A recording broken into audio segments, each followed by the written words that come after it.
नमस्कार, मैं छत्तीसगढ़ अखबार के YouTube चैनल इंडिया आजकल के स्टूडियो से सुनील कुमार। आजकल चारों तरफ जिस चीज़ की चर्चा है खूब जमकर, और मैं खुद उसको लेकर दहशत में रहता हूँ, साइबर ठगी, साइबर फ्रॉड, साइबर जालसाजी। एक ही चीज़ से नहीं डरता, डिजिटल अरेस्ट होने से, क्योंकि प्रधानमंत्री नरेंद्र मोदी ने साफ साफ कहा है कि भारत में डिजिटल अरेस्ट जैसी कोई चीज़ नहीं है। तो मैं उनकी बात को मानकर डिजिटल अरेस्ट से नहीं डरता, लेकिन चारों तरफ इतने तरह की साइबर ठगी हो रही है, हफ्ते में एक हाथ फ़ोन मुझको भी आ जाता है कहीं से।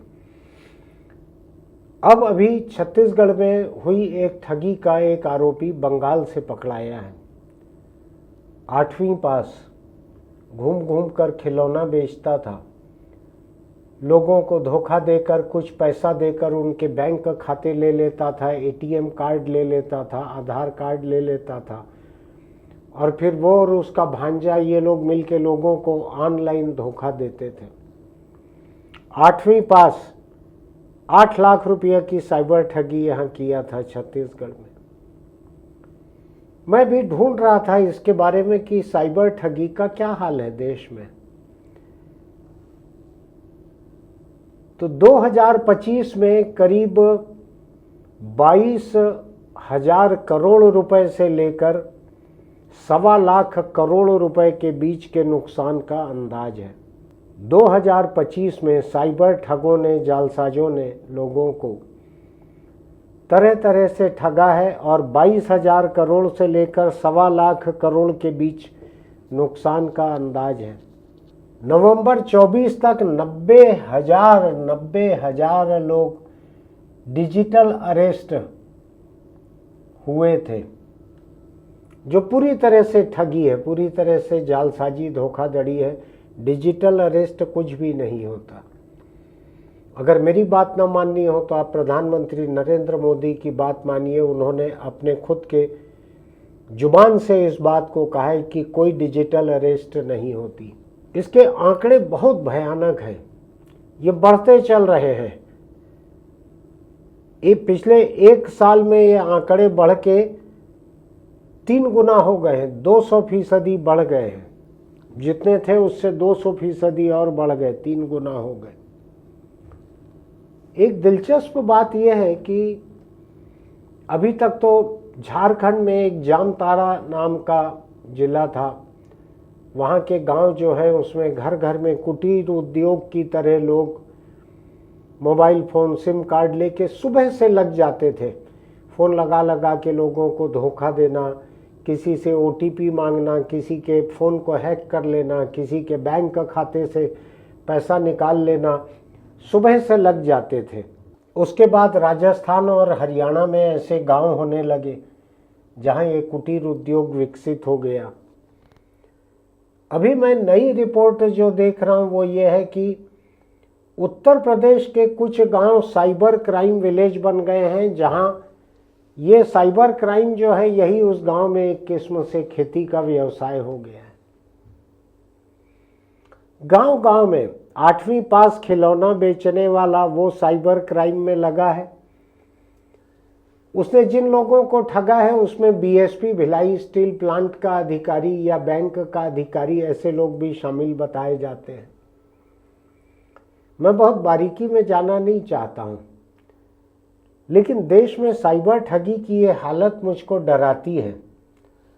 हर व्यक्ति के पास एक बैंक का खाता है, जनधन खाता या दूसरा खाता। हर एक के पास एक मोबाइल फ़ोन, सिम कार्ड है। हर एक के पास एक आधार कार्ड है, पैन कार्ड है। उनका इस्तेमाल करके लोगों को धोखा देना, उनके खातों में पैसा बुलाना, उस पैसे को बाहर निकाल देना अंतहीन चल रहा है। बहुत ही कम लोग होंगे जो समय रहते हुए, जो सरकार का जो नंबर है, फ़ोन नंबर है साइबर क्राइम के लिए, शायद 1930 है, देख लीजिएगा। बहुत कम लोग इस नंबर पर समय रहते रिपोर्ट कर पाते होंगे। मुझको खुद को मेरे फ़ोन पे आने वाले मैसेज जो हैं, एसएमएस, उसको देखने में 4-6 घंटे का समय लग जाता है कई बार। उतनी देर में तो लोग पैसे को आगे कई खातों में बढ़ा देते होंगे। सरकार ने डिजिटल अर्थव्यवस्था ऐसी कर दी है कि मैं अभी 10 रुपए का साइकिल चलाते हुए सुबह 10 रुपए का 2 या 3 केला कहीं खरीदता हूँ तो नगद पैसा नहीं रखता, मैं मोबाइल फ़ोन से उसका पेमेंट करता हूँ। और फल वाले जो हैं, सब्जी वाले, हर कोई उसमें से डिजिटल पेमेंट ले लेते हैं। तो अब वापस लौटने की तो कोई गुंजाइश नहीं है। डिजिटल टेक्नोलॉजी से, डिजिटल भुगतान से वापस हम नगद की तरफ आ जाएं, ऐसा नहीं होना है। तो ऐसे में हर किसी के पास एक यूपीआई है, हर किसी के पास एक एटीएम कार्ड है। ऑनलाइन ट्रांसफ़र करते हैं लोग, पेमेंट करते हैं, ऑनलाइन रिसीव करते हैं। किसी सब्जी वाले के पास ना हो तो पड़ोस के फल वाले के फ़ोन पे वो ले लेते हैं पेमेंट, उनसे आपस में हिसाब किताब कर लेते हैं। तो जहाँ सब कुछ इतना डिजिटल हो गया है, डिजिटलीकरण इतना अधिक हो गया है, जहाँ हर दिन 100 करोड़ 50 करोड़ भुगतान जो है यूपीआई के थ्रू होते हैं। ऐसे में अगर ठग लगे हुए हैं, और छोटे छोटे से गांव में ठग लगे हुए हैं, कहीं से सिम कार्ड जुटा लेते हैं, कहीं से मोबाइल जुटा लेते हैं। एक तो खबर मुझको ये मिली थी कि दिल्ली में जितने मोबाइल फ़ोन चोरी होते हैं उसमें से बहुत सारे झारखंड के जामताड़ा के उस गांव में चले जाते हैं, जहां चोरी के मोबाइल से 10 20 25 लोगों को धोखा दिया, फिर फेंक दिया मोबाइल को। पैसा इतना मिल जाता है, लाखों रुपया मिल जाता है, तो 2-4 हज़ार में चोरी का जो मोबाइल खरीदा था उसको फेंक देते हैं वो लोग, इसके पहले कि पुलिस वहां तक पहुंचे। आज हालत यह है कि साइबर क्रिमिनल जो हैं, साइबर मुजरिम, वो हिरण की रफ्तार से, जंगल के हिरण की रफ्तार से छलांग लगा के आगे बढ़ रहे हैं। और पुलिस जो है देश की, वो लाठी लेके साइकिल पे चलने वाले पुलिस वाले की तरह उस रफ्तार से आगे बढ़ रही है। होना तो ये चाहिए था कि जब डिजिटल टेक्नोलॉजी उपयोग में इतनी ज़्यादा आ रही है, बैंक में, भुगतान में, खरीदी बिक्री में, सब जगह हर काम के लिए ओटीपी आता है। मैं अगर ऑनलाइन कोई सामान खरीदता हूँ तो उसको पहुँचाने के लिए मेरे घर पे जब कुरियर कंपनी का कोई आता है व्यक्ति, तो वो कहता है ओटीपी बताइए। तो मेरे बताए ओटीपी को अपने फ़ोन में जब वो भरता है एप्लीकेशन में, तो उसको आता है कि हाँ सामान दे दो। छोटे छोटे से काम के लिए ओटीपी आते हैं। आपको कोई काम करना रहे ओटीपी आएगा आपको। लोगों को चालान, ट्रैफिक का चालान भेजा जा रहा है मैसेज से, और उसमें कहा जा रहा है कि ये आपकी गाड़ी का चालान हुआ है। और अगर आप क्लिक करते हैं तो एक ऐसी फाइल आपके फ़ोन में अपने आप डाउनलोड हो जाती है कि उससे हैकर आपके फ़ोन को हैक कर लेते हैं, आपके बैंक खातों पे कब्जा कर लेते हैं। मिनटों के भीतर वो लाखों रुपए उसमें से निकाल लेते हैं। तो एक बात समझ लीजिए, साइबर क्रिमिनल होने के लिए साइबर एजुकेटेड होना ज़रूरी नहीं है, डिजिटल शिक्षा होना ज़रूरी नहीं है। बिल्कुल 8वीं पास 8वीं फेल, 4थी पास 4थी फेल, सभी तरह के लोग इस काम में होशियार होते जा रहे हैं। दुनिया में कई ऐसे देश हैं जहां की सरकारें अपने साइबर हैकरों का इस्तेमाल अपने दुश्मन देशों के खिलाफ करती हैं। कोरिया, नॉर्थ कोरिया, जो कि एक बड़ी तानाशाही है दुनिया में, उसके बारे में कहा जाता है कि वहाँ के हैकर नॉर्थ कोरिया को, जो देश नापसंद है, वहाँ के सरकारी संस्थानों में, कंप्यूटरों में वो घुसपैठ कर लेते हैं, कब्जा कर लेते हैं। रूसी हैकरों के बारे में भी ऐसा ही कहा जाता है। बीच में मुझको एक छोटा सा डिजिटल कारोबार सूझ रहा था, तो एक वेबसाइट बनाने की जब सोची तो पता लगा कि लोगों से उसमें जो डेटा लिया जाएगा उसके लिए एक डेटा प्रोटेक्शन एक्ट, एक नया कानून भारत में बना है जो बहुत कड़ा है। और अगर लोगों से लिए गए डेटा को हम संभाल के नहीं रख सके तो बहुत बड़ा जुर्माना है। बड़ी कंपनियों के लिए तो 500 करोड़ रुपए तक का जुर्माना उसमें रखा गया है। तो हमने उस काम, बहुत अच्छा काम सोचा था, लेकिन उस काम की आइडिया ड्रॉप कर दी कि हम उस दर्जे की हिफाजत, डिजिटल हिफाजत नहीं जुटा सकते। फिर एक ज़्यादा जानकार से मैंने कहा कि ये कैसे जुटा सकते हैं, कैसे इतनी डिजिटल सुरक्षा हो सकती है। उसने कहा हमको डार्क वेब पर जाकर रूसी हैकरों से बात करना पड़ेगा। रूसी हैकर इसको ऐसा सुरक्षित बना सकते हैं कि कोई और घुसपैठ न कर सके। तो मैंने कहा रूसी हैकर जो हैं वो तो खुद तो घुसपैठ कर ही सकेंगे अगर वो ऐसा एक सुरक्षित घेरा बनाएंगे इस डेटा के इर्द गिर्द। तो उसने कहा वो खतरा तो रहेगा। तो हमने उस काम से हाथ धो लिया। मेहनत करने के बावजूद उस काम को आगे नहीं किया कि हम डेटा सुरक्षित नहीं रख सकते जो लोगों से जुटाया जाएगा वो। तो मैं आपके सामने केवल यही कहने के लिए आया हूं कि आपको टेलीफोन पे, कॉल पे, मैसेज पे कोई बहुत पढ़ा लिखा लगे, कोई बहुत अफसर जैसा लगे, ये भी ज़रूरी नहीं है। बिल्कुल ही अनपढ़, अनगढ़ लोग भी आपको टेलीफोन पे बेवकूफ़ बना सकते हैं, धोखा दे सकते हैं, ठग सकते हैं। बहुत ही सावधान रहने का समय आ गया है। अगर आप अपने बैंक खातों में ज़्यादा पैसा रखते हैं तो उसको बैंक से बात करके उसको एफडी में डालकर या किसी और तरीके से रखिए। उसकी अतिरिक्त सुरक्षा का बैंक अगर कोई तरीका बताता है तो वो कीजिए।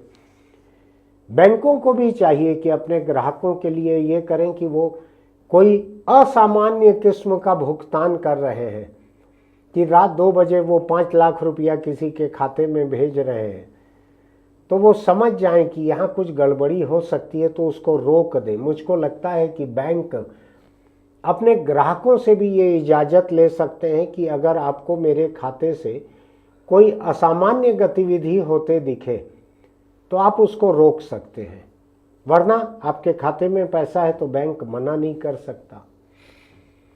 तो मुझको लगता है सरकार को, आरबीआई को, बैंक को, इनको जो उपभोक्ता संगठन है, इनको मिलकर ऐसा इंतजाम करना चाहिए कि अगर किसी खाते में असामान्य कोई हरकत हो रही है, बिल्कुल ही नए किस्म के किसी खाते में लाखों रुपया जा रहा है, तो उसको तुरंत रोक देना चाहिए। मुझको लगता है कि एक समय तो ऐसा था कि जब बैंक खुलते थे तो ही ट्रांजैक्शन होता था, भुगतान होता था।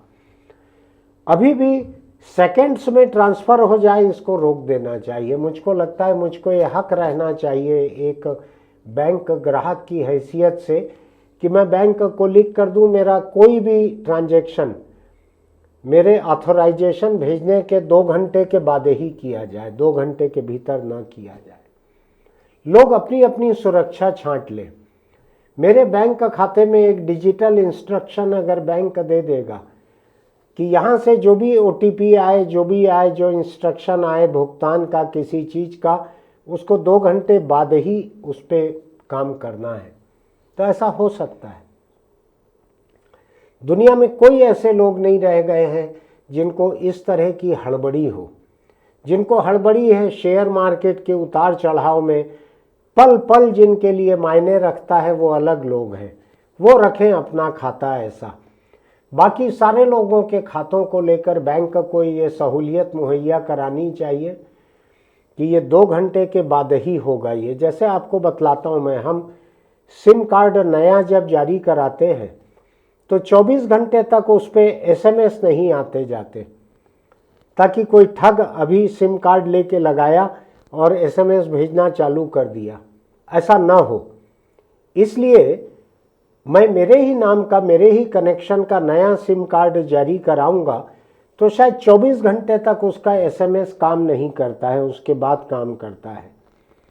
आज हिंदुस्तान में एक सुरक्षा ये हो सकती है, क्योंकि हर कोई साइबर जानकार नहीं है, साइबर चौकन्ना और चौकस नहीं है, इसलिए ये एक व्यवस्था हो सकती है कि मेरे किए हुए सारे ट्रांजैक्शन 2 घंटे के बाद एग्जीक्यूट हों और मैं उसमें एक सीमा रख सकूं 2-4-5 हज़ार रुपए, ताकि मैं कहीं जाकर कोई सामान खरीद रहा हूं, सब्जी, फल, राशन कुछ खरीद रहा हूं, तो 5,000 तक का भुगतान मैं तुरंत कर सकूं, 5,000 से ऊपर का भुगतान 2 घंटे के पहले ना हो। ये 2 घंटा लोगों को सोचने में, समझने में, ये याद करने में कि धोखा तो नहीं हो गया है, इसमें मदद करेगा। सोच के देखें, सरकार और बैंक और उपभोक्ता संगठन अगर कोई है तो मुझको दिखते नहीं है हिंदुस्तान में। ये अहिंसक अपराध है, ब्लडलेस क्राइम है।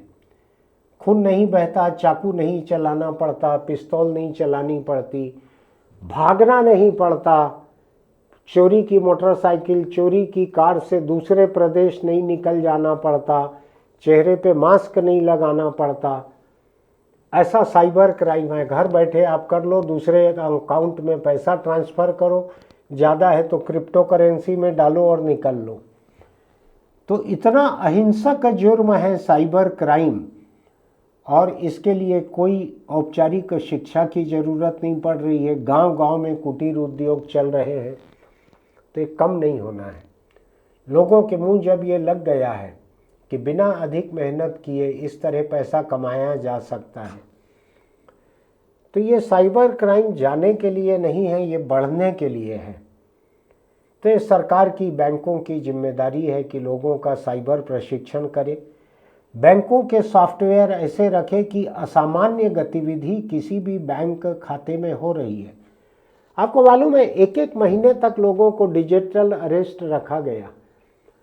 करोड़ों रुपए, 25-50 करोड़ों रुपए तक उनके खाते से निकाल लिए गए। मेरे खाते में आमतौर पर 10-20 हज़ार रुपए से ऊपर नहीं रहता, लेकिन उसकी भी फिक्र रहती है कि उतना पैसा भी कहीं ठगी में न चले जाए। तो बैंक, उपभोक्ता, सरकार, पुलिस, सबको देखना है कि लोगों को जागरूक कैसे करें। और मैं जो सिंगल पॉइंट चेकिंग सुझा सकता हूं वो यही है कि आम लोग, मेरे जैसे लोग जिनको कोई हड़बड़ी नहीं है कि मैं 150 रुपये से ज़्यादा का भुगतान तुरंत करूं, ऐसे लोगों की एक सीमा बैंक को बांधनी चाहिए, सुझानी चाहिए। लोग सीमा तय कर लें कि 5,000 रुपये से ऊपर का कोई भुगतान, 4,000 रुपये से ऊपर का कोई भुगतान 2 घंटे के पहले ना हो मेरे खाते से। नहीं मिलेगा सामान 2 घंटे, और क्या होगा? सोच के देखिएगा, खिलौना बेचने वाले लोग अगर यहाँ बैंक और बीएसपी के अधिकारियों को ठग रहे हैं तो बचा क्या है फिर? और आज पैसा तो करोड़ों लोगों के खातों में है, करोड़ों लोगों के पास ओटीपी पाने और भेजने की सहूलियत है। सोच के देखिएगा। आपको लगता है कि मैंने कोई काम की बात कही है तो हमारे इस यूट्यूब वीडियो, इंडिया आजकल चैनल का नाम है, उसके इस वीडियो का लिंक और लोगों को भी भेजिएगा। हो सकता है कोई ठगाने से बच जाए, जालसाजी का शिकार होने से बच जाए। फिर मिलेंगे। आप इसको भेजिएगा दोस्तों को, कमेंट बॉक्स में लिखिएगा आपका क्या कहना है। हमारे यूट्यूब चैनल इंडिया आजकल को सब्सक्राइब कीजिएगा। मैं कुछ 100 दोस्तों को रोज़ अपने यूट्यूब चैनल, वीडिटोरियल और अखबार में छपे हुए एडिटोरियल के लिंक भेजता था, लेकिन अभी व्हाट्सएप ने मुफ्त में भेजना बंद कर दिया है। मैं भी उनका खाता नहीं बना पाया हूँ कि कितना भुगतान लगेगा, कैसा होगा। तो इसके लिए हमने एक नया चैनल, सुनील कुमार शो नाम से एक व्हाट्सएप चैनल मैंने शुरू किया है, उसको भी आप ज्वाइन कर सकते हैं। तो वहाँ आपको मेरा दिन भर में किया हुआ सारा काम दिखते रहेगा। कभी पिक्सटून, तो कभी कुछ और, तो कभी लेख, कॉलम, यूट्यूब वीडियो, ऐसा दिखते रहेगा। जब चाहें खोल के देख सकते हैं।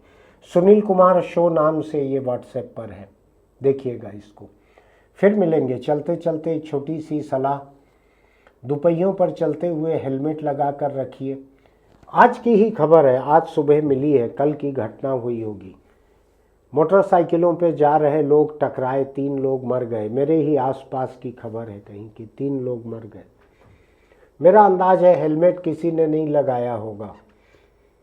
सरकार अपने राजनीतिक कारणों से, चुनावी कारणों से हेलमेट और दूसरी चीज़ों को अनिवार्य नहीं करती है।